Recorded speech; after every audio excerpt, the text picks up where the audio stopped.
Je déclare ouvert les travaux de la seconde conférence émissaire des gouverneurs de région au titre de l'année 2024.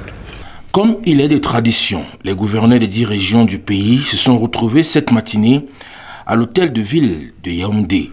Le ministre de l'administration territoriale, Paul Atangandji, qui présidait la rencontre, a une fois de plus fait mention, en cette veille des fêtes de fin d'année, des mesures à prendre, ainsi que des dispositions nécessaires pour garantir la sécurité sur le territoire national. Les travaux qui s'ouvrent ce jour devront nous permettre de faire une évaluation des problèmes majeurs d'actualité en lien avec les questions sécuritaires, politiques, administratives, économiques et sociales sur l'ensemble du territoire national à la veille des fêtes de fin d'année qui s'annoncent. Ici comme ailleurs, des mesures devront être prises en vue de traquer ceux qui ont pour sport favori de défier l'autorité de l'État. Car en toutes circonstances, force restera à la loi. En 2025, 2 scrutins importants seront organisés par Elections Cameroun.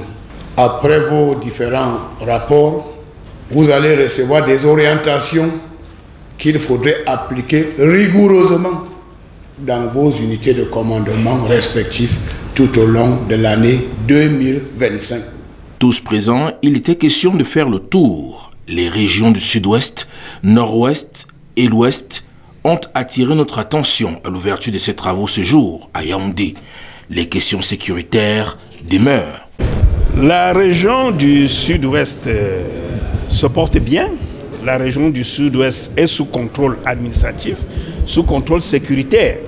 Nous nous félicitons de la reprise des activités, notamment dans le secteur agricole, dans le secteur pastoral et dans le secteur des pêches. À la faveur des prix intéressants de cacao, tous les producteurs de cacao sont rentrés dans leurs plantations.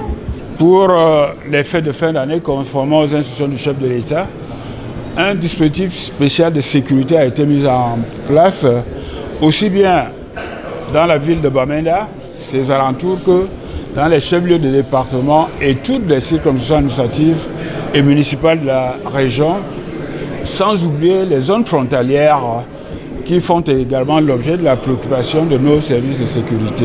Nous avons eu quelques défis, surtout avec